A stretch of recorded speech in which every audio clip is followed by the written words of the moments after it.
Right, well, let's cast our eyes to Spain now, where the title race is becoming increasingly clear after this weekend's results. Delighted to say we're joined once again live from Barcelona by LaLiga TV's Semra Hunter. Good morning to you, Semra. And we're going to start with Atletico Madrid. They were held at home by Espanyol yesterday. They were losing in that game as well. 10 points behind Barcelona, who beat Almeria. Is that Atletico's title challenge over? Well, I mean, we're only a third of the way through the season. Obviously, the World Cup will maybe give opportunities to teams like Atletico Madrid, who are in a bad run of form, a chance to kind of take a breather and reset by the time that we come back in the end of December. It's going to be very difficult, of course, there's no question about it. You talk about the gap that is there present between themselves and those that are leading at the top of the table in Real Madrid and Barcelona. But I don't know if it's too soon, really, to say that it's over. It will also depend on what they do in the winter transfer market. The other thing is, they're not playing European football anymore. They only have one game a week. So while things start to get very busy for those like Real Madrid, who will be in the Champions League, like a Barcelona, who are going to be in the Europa League, and they're going to have very packed schedules with the Cup coming up as well, then maybe they have a good opportunity to gain some ground during that period of time in January, February, or March, and so on. So I don't know. It's not looking very good for them right now. That's for certain. They're in a very bad run of form. Their attitude is all over the shop. They just look very dejected, and they look like they're not at it, and they're not present mentally. So that is going to be the first thing that they need to change. And if they can do that, then they do stand a fighting chance. If not, then it certainly is game over for them. Well, we can see the table just here, how it currently looks. Let's talk about the team at the top, Barcelona. Plenty of emotion in the Camp Nou on Saturday. Gerard Pique saying goodbye to football. Don't know if you saw this, Semra. There was plenty of talk here in England about Gerard Pique and across socials as well. For you, where do you think he ranks amongst some of the other Barcelona legends in recent years? Well, in terms of FC Barcelona, I would say he is probably the best defender that they've ever had, the best centre-back, I should say, that Barcelona have ever had. He's won 30 trophies with the club. He was there for 15 years. On top of that, he is such a captain and an icon and somebody that people really do love and adore. He's someone who's really stood up for the club over the years. He's, I think, the only player to have ever brought in something like $250 million in sponsorship to help out the club. This was a few years ago.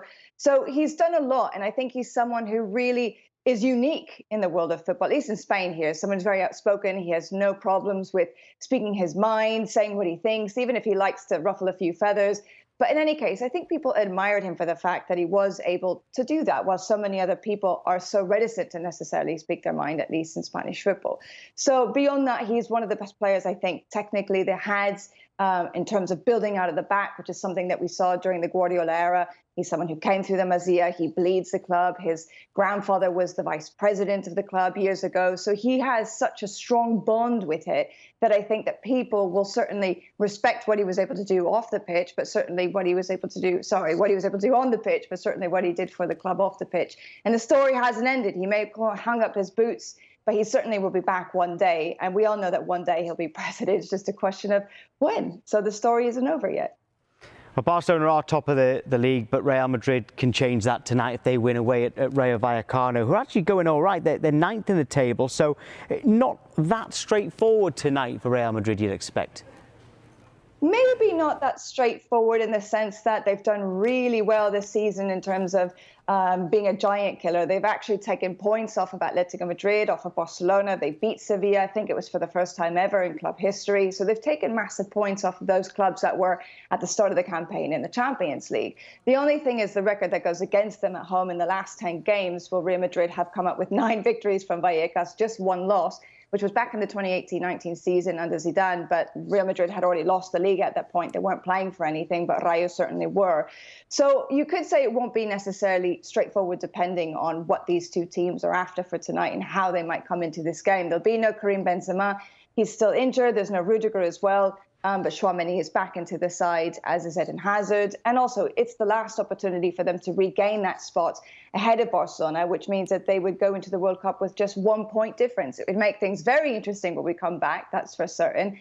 So I think they will come out knowing that they need to get those 3 points if they want to finish, for now, at least at the top of the table. But it could be a relatively easy game depending on how things go, given that record I mentioned in the past. But Rayo Vallecano, they certainly do like to rise to the occasion and take something off the big boys. So it should be a very interesting game, that's for certain. Well, I am like a kid on Christmas morning, OK, Semra. The Champions League draw takes place today, but Real, they're the only LaLiga team in the pot. Are there any long-term concerns about Spanish teams and their European prospects in the future? I think there is a little bit of concern, but no one is really ringing the alarm bells just yet. I think we need a little bit more information to really determine if Spanish football is in a state of crisis or not.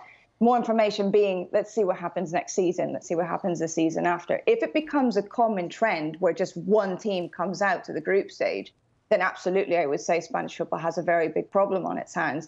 There is no question that economically, financially, a lot of clubs are in dire straits. I mean, look at the situation of Barcelona. It doesn't help them now that they've dropped out of the Champions League. Atletico Madrid are in a really bad state now that they're not in any European competition, and they'll have to probably put up a fire sale of players in January to help balance the books.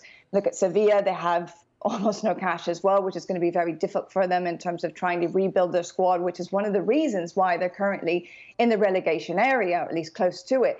So there's certainly that element that plays a role in this. And like everything else, football is cyclical, and maybe they're just on a downturn right now. But of course, for the better part of 10 to 15 years, something like that, Spanish football was the dominant force in club competition, as well as the Spanish national team. So I would say we need a little bit more time to really see if this is something serious or not. But certainly there are warning signs there that something needs to be done to make sure that it doesn't become a recurring problem.